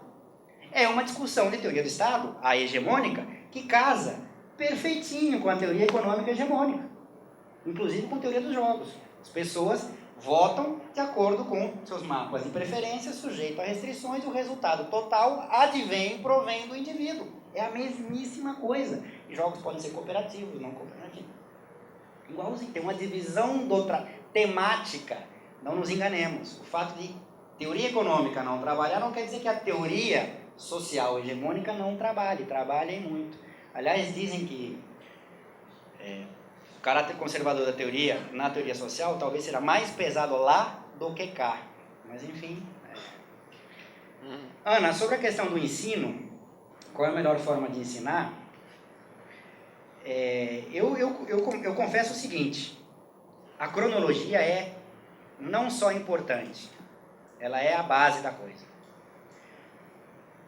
Não estou dizendo que seja uma coisa ficar contando, não é isso, mas por que o que eu quero dizer com isso? Para fugir de uma perspectiva de apresentar a história do pensamento como se fosse meramente história de ideias, embate de ideias, que no limite, já que alguém lembrou da ou do, não importa, McCloskey, como se fosse uma questão de retórica, meramente, completamente sem substrato concreto, histórico. A melhor definição que eu escutei de retórica foi em Minas, aliás. Retórica quer dizer conversa fiada, nos dois sentidos. Os mineiros me entendem. Certas questões surgem porque os momentos históricos colocam as questões. Surgem no plano das ideias porque os momentos históricos colocam as questões.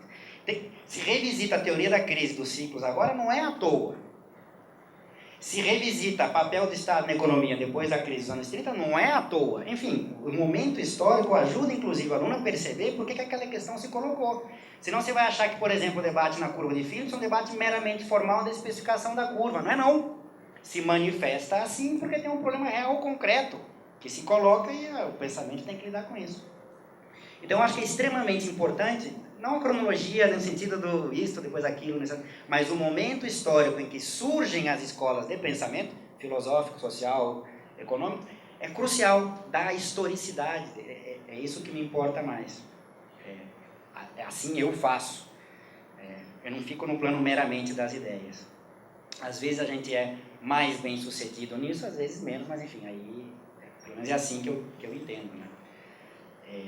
Porque a norma é a história das ideias, na filosofia, na sociologia, contar ideias, assim. Aristóteles, como se Aristóteles vivesse hoje. Não, ele viveu lá, tinha problema. Até para você não cobrar de autores aquilo que eles não podiam te dar, por razões, questões óbvias, né? A segunda questão é importante, o que sobrou da heterodoxia, né? Eu começo dizendo o seguinte: como faltou tempo, talvez não tenha sido ido ao ponto. O que eu quis fazer com aquilo? Que essa clivagem, ortodoxia versus heterodoxia em economia, eu acho muito ruim. Eu acho que às vezes mais atrapalha do que ajuda. Isto posto, se você, por exemplo, quiser me colocar nessa clivagem, ortodoxia ou heterodoxia, eu prefiro ser ortodoxo. Por tudo que eu vejo na heterodoxia, eu prefiro ser ortodoxo. Mas enfim, aí é mais um xiste, digamos assim, uma brincadeira. Agora, discutindo isso, o que teria sobrado de heterodoxia naquele critério? Não é só o marxismo. Você tem todo um resgate da economia política clássica, se você quiser, via Ricardo, né, o ricardiano, de esquerda, tem até de direita, não é uma questão ideológica, que estariam nesse bolo também. Mas eu acho que, eu não sei se você pensou, mas, na verdade, o ponto aqui complicado é o seguinte: e Keynes?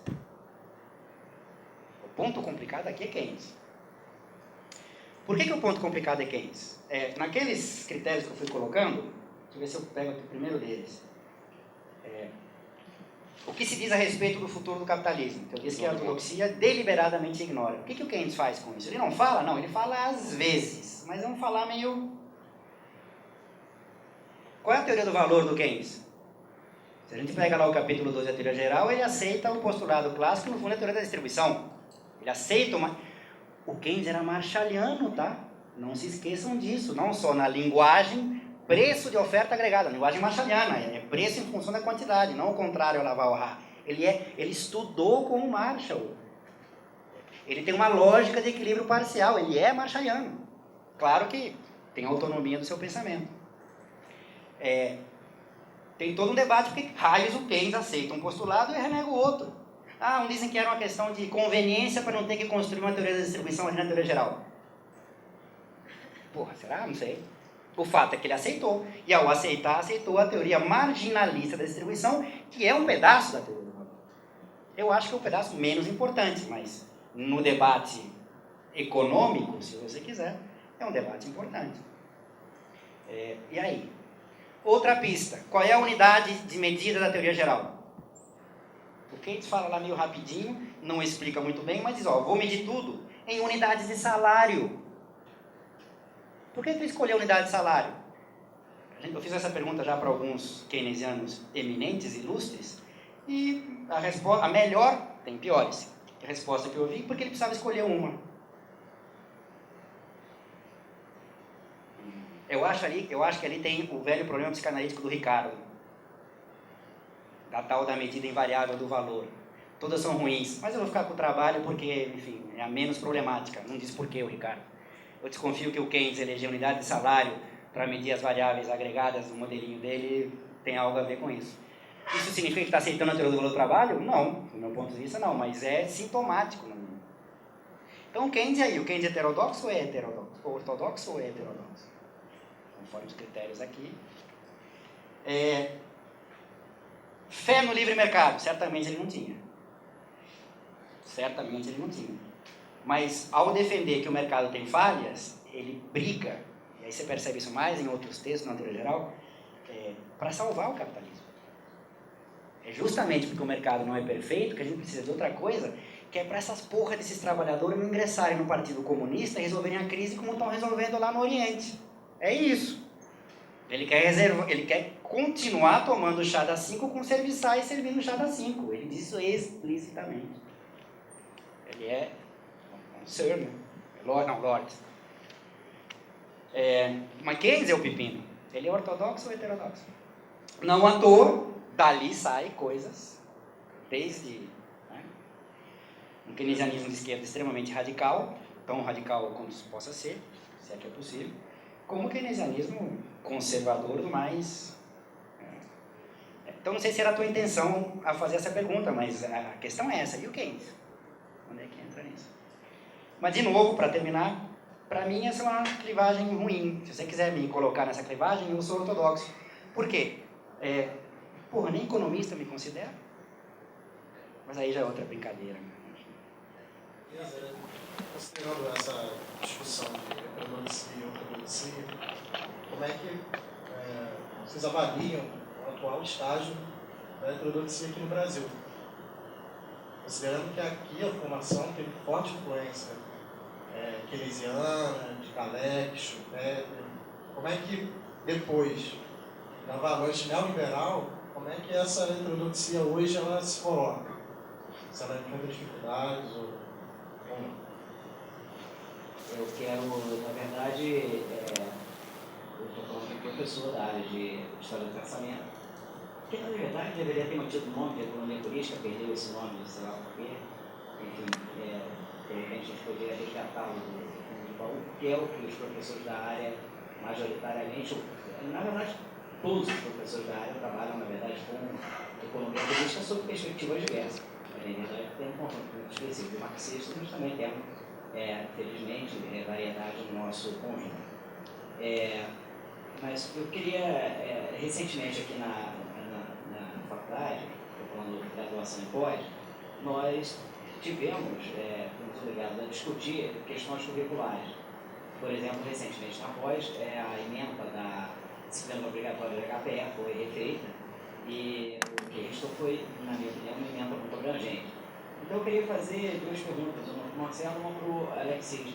Para o Marcelo, a pergunta é a seguinte: a UF tem, já durante muito tempo, conviveu com a fama de restringir a temática da economia política ao estudo de Marx e a temática da história do pensamento econômico ao estudo do capital. Eu queria saber se você, no tempo que está aqui, já não é tão pouco, mas também não é tanto assim, teve essa experiência, principalmente sendo você um professor marxista. Por outro lado, para o Alexis, atravessando a Bahia, o que a gente escuta é que já há algum tempo a crítica da economia política de Marx subiu na prática da formação dos alunos da UFRJ.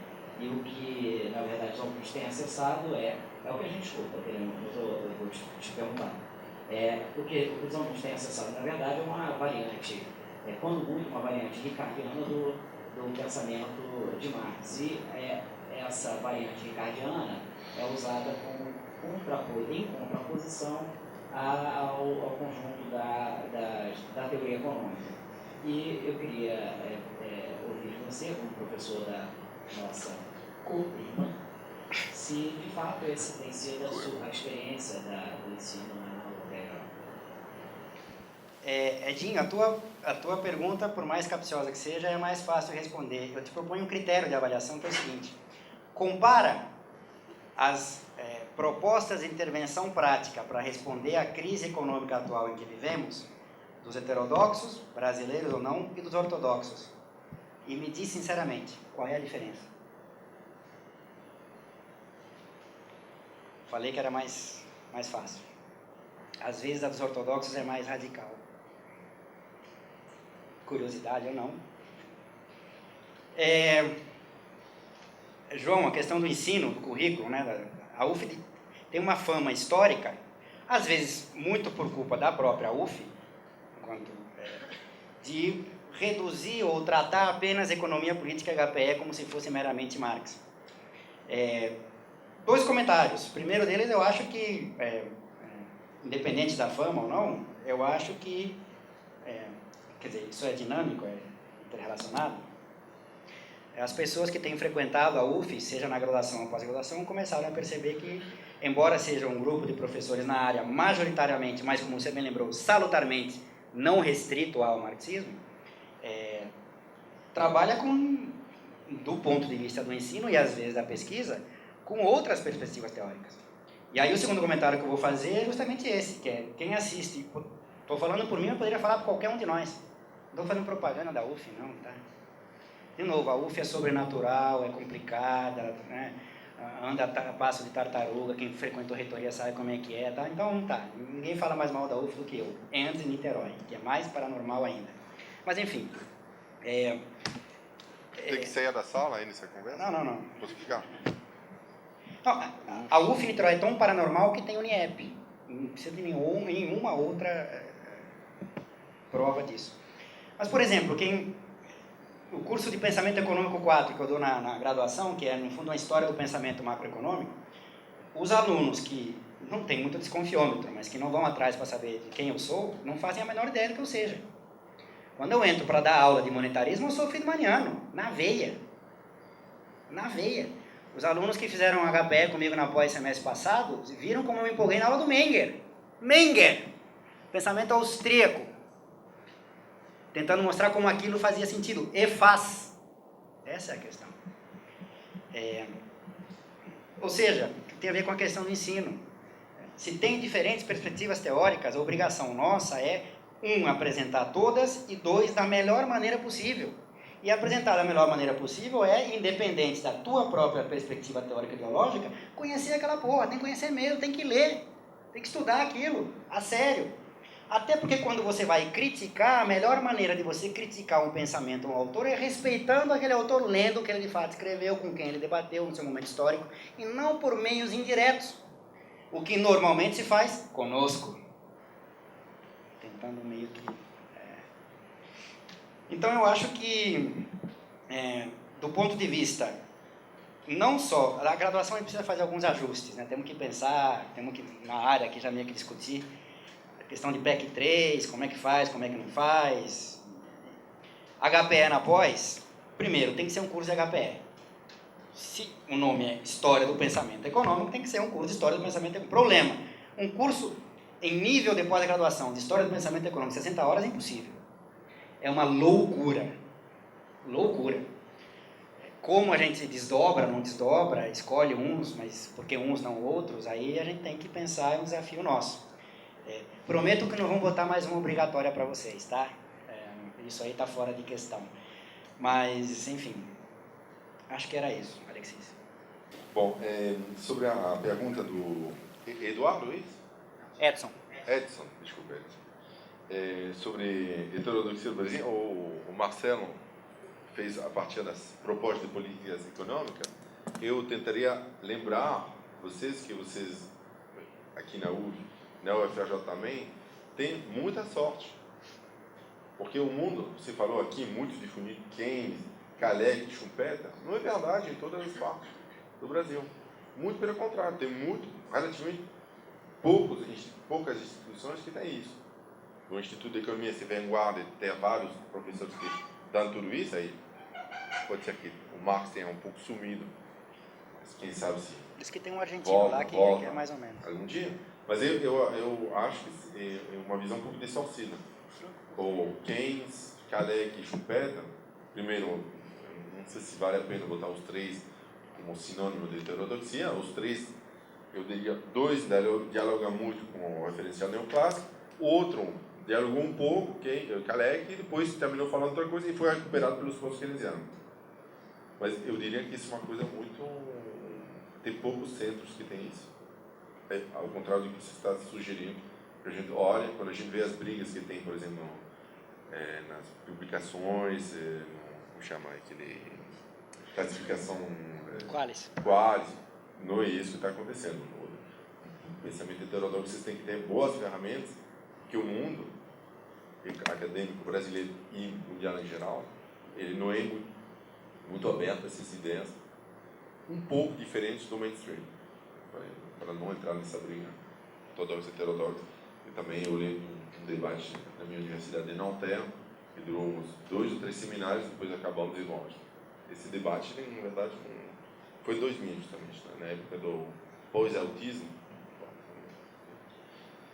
Segundo ponto sobre as emendas, é engraçado isso, porque eu não me formei aqui, então eu vejo a grade curricular tanto na graduação quanto na pós-graduação. Sobre a parte da graduação, para mim muitas vezes eu fico meio surpreendido sobre a organização, que tem Economia Política 1, Economia pré-clássicos, Smith e Ricardo, Economia Política 2, que supostamente é Marx, mas depende muito do professor, que pode até não falar muito de Marx, falar de outra coisa, eu geralmente falo de Marx, e HPE. E aí, a minha grande surpresa é que termina a graduação com 3 disciplinas que geralmente são desconectadas do resto. Você tem isso, pode estudar aí, mas isso não serve para nada. Termina.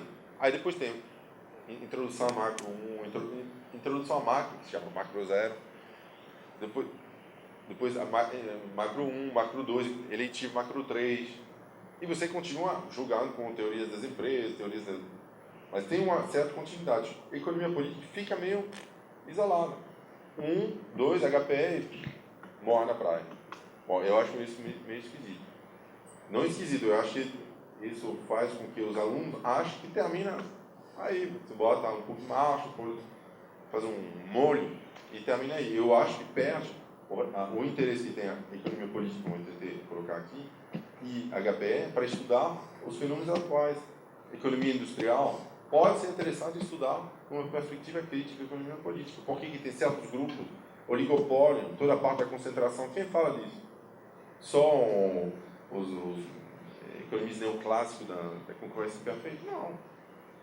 Tem outros autores também que trabalham nisso, perspectiva crítica.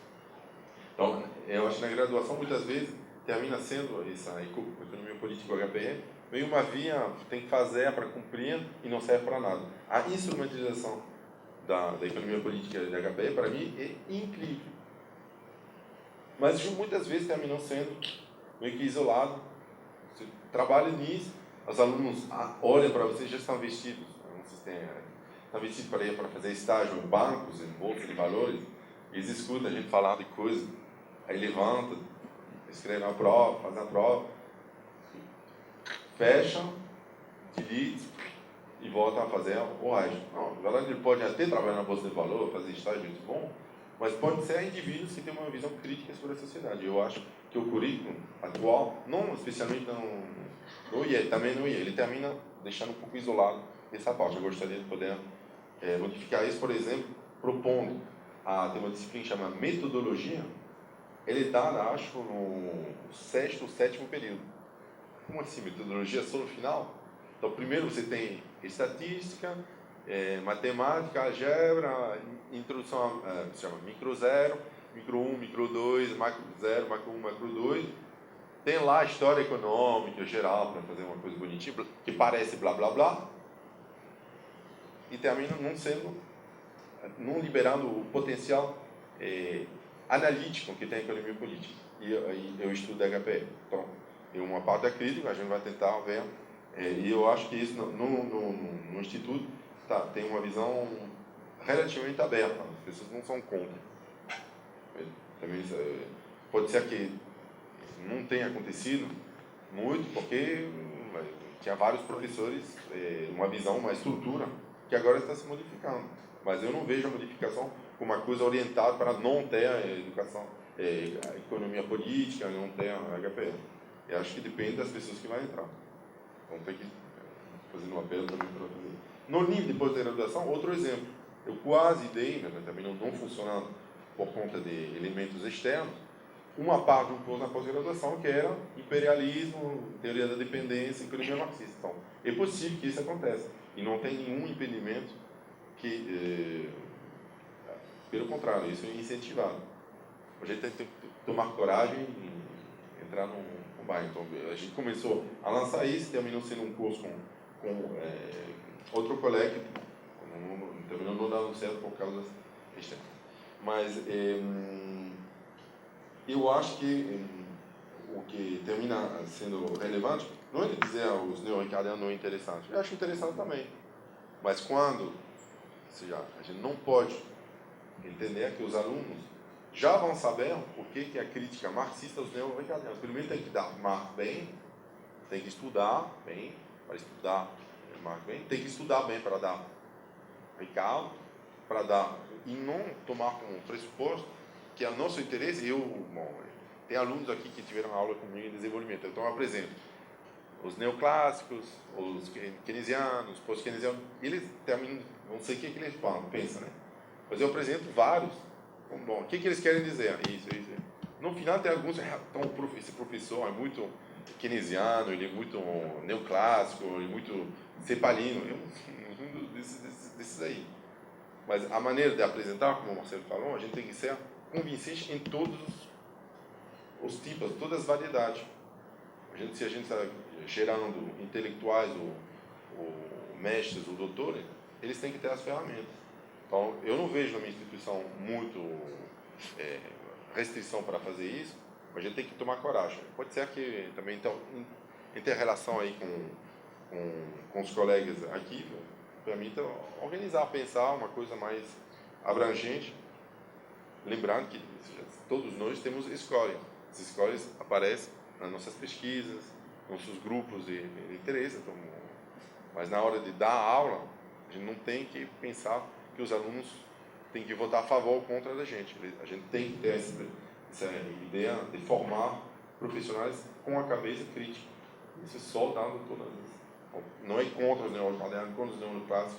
A gente vai se tornar mais forte, a mesma coisa que eu falei antes, explicando bem a teoria neoclássica e liberal, é a melhor maneira de se tornar crítico, porque ela tem uns buracos, né, gigantes. Faz com que a gente tenha que perder espaço na parte da teoria da economia política crítica? Não, porque aí a gente pode fazer uma divisão social do trabalho. Tem alguns que vão ter uma visão crítica, mas estudando bem, corretamente. Outros podem apresentar de maneira convincente, acreditando. Uma visão crítica também que eu acho essencial. Então, não sei se eu respondi, não sei nem se era uma pergunta específica sobre um ponto ou outro, mas a gente vai continuar trabalhando junto, né, sobre esse tema, eventualmente sobre emenda, sobre